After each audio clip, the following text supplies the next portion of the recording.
Исфана шаарынын аэропортуна Кыргыз Республикасынын белгилүү мамлекеттик ишмери Исхак Разаковдун наамы ыйгарылды. Бул туурасында Кыргыз Республикасынын премьер-министринин милдетин аткаруучу биринчи вице-премьер-министр Артем Новиков Баткен облусунун жаңы аэровокзалынын ачылыш салтанатында жарыялады. Бүгүн кош майрам Исфана шаарынын оңдоодон өткөн жаңы аэропорт ачылып, ага белгилүү мамлекеттик ишмер Исхак Разаковдун наамы ыйгарылды. Аэровокзалдын жаңы имаратынын курулушунан жана аэродром элементтерин реконструкциялоодон соң аэропорт жарактуулук сертификатына ээ болуп, Кыргыз Республикасынын авиациялык эрежелеринин талаптарына ылайык пайдаланууга берилди. Бул аэропорт калкка 45 жылдан ашуун кызмат кылды. Реконструкциядан соң ал элге дагы көптөгөн жылдар бою кызмат кыларына ишенем, дейт Новиков. Бүгүн баарыбыз үчүн жакшы күн. Айрыкча мамлекетибиз үчүн өтө маанилүү. Себеби биринчиден Кыргызстанда дагы бир аэропорт жаңы болду. Экинчиден менин сиздерге жакшы жаңылыгым бар. Урматтуу Исфана шаарынын тургундары, Исхак Разаковдун 110 жылдыгы татыктуу майрамдалышы керек. 5 декабрда өкмөт макулдуубузгу бердик. Ушул аэропортко мамлекеттик ишмер улуу инсан Исхак Разаковдун ысымы берилди.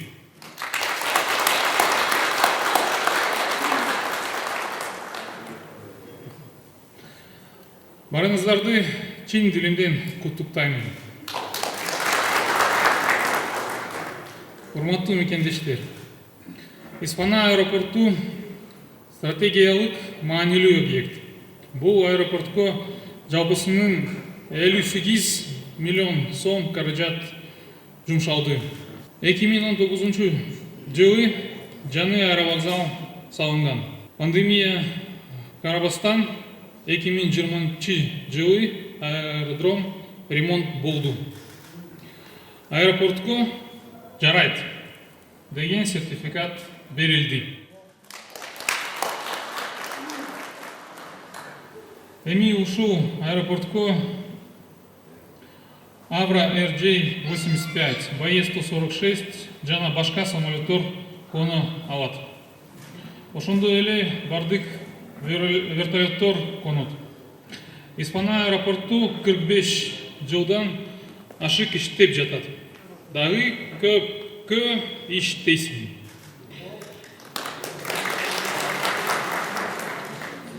Азыр заман өзгөрдү. Планета глобалдашты. Аэропорттор абдан керек. Башка мамлекеттерге Кыргызстандын аба дар базасы дайыма ачык. Бул элге жакшы.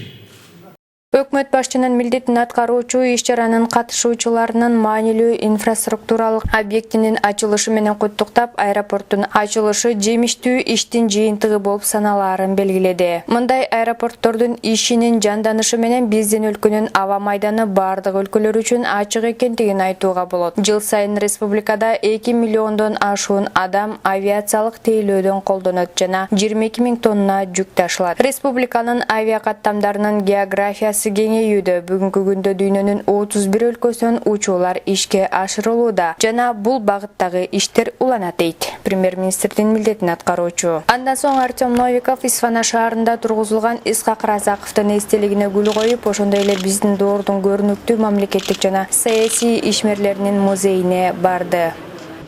Бул музей негизинен 1993 жылы ачылган. Быйыл мына 30 жыл толуп.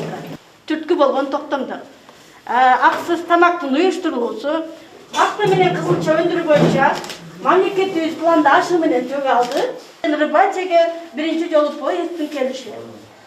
Опера жана балет театрынын ачылышы маданият түркүрөп өнүгүп өстү. 19 жылдын март айында бул дагы белек болуп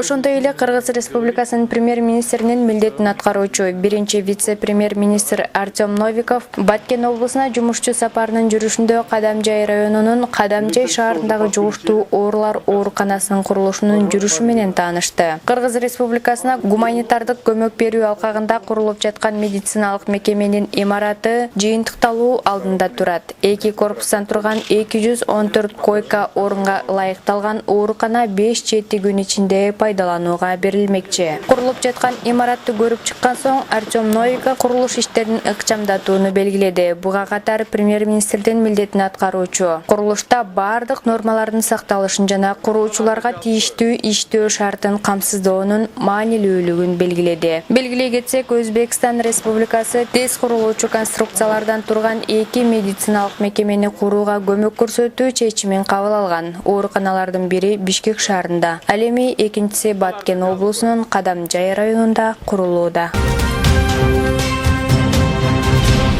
Мындан сырткары Артем Новиков Баткен облусунун Кызылкыя шаарындагы бир катар өндүрүштүк объектилердин иши менен да таанышып чыкты. Атап айтса, кант түтүк шифер ишканасы, шифер өндүрүүчү заводуна барды. Ишкананы кыдыруу учурунда анын учурдагы ишмердүүлүгү жана аны өнүктүрүү боюнча пландар талкууланды. Премьер-министрдин милдетин аткаруучу Новиков белгилегендей, келечекте толук кандуу өнөр жай кластерин түзүү зарыл. Анда сырьёну өндүрүүдөн тартып продукцияны өндүрүүгө, анын ичинде экспорттук максатта өндүрүүгө чейинки шарттар түзүлүшү кажет. Өкмөт ишкананы кеңейтүү жана модернизациялоо боюнча пландарды ишке ашырууга максималдуу түрдө көмөк көрсөтөт деп белгиледи Новиков. Жана келерки жылга карай ишкана жетекчиси тарабынан айтылган буюмдарды сырдоо боюнча кошумча линиялар ишке киргизилерине ишеним билдирди. Белгилегендей, учурда заводдун продукциясы Баткен, Жалал-Абад жана Ош облустарында сатылууда. Мында ишкана модернизациялаган соң продукцияны Тажикстан жана Өзбекстан республикаларына экспорттоо мүмкүндүгү бар. Андан соң Артем Новиков Түндүк Кыргыз цемент заводуна барды. Анда ишкананын ишмердүүлүгү, өндүрүш процесси жана аны өнүктүрүү келечеги менен таанышып чыкты. Белгилегендей, учурда коронавирус инфекциясынын жайылышына байланыштуу заводдун бир бөлүгү гана иш алып барууда. Премьер-министрдин милдетин аткаруучу ишкана жетекчиси менен биргеликте ишкананын көйгөйлүү маселелерин жана аны өкмөт тарабынан колдоого алуу чараларын талкуулады. Ошондой эле чет элдик адистердин келүү маселеси талкууланып,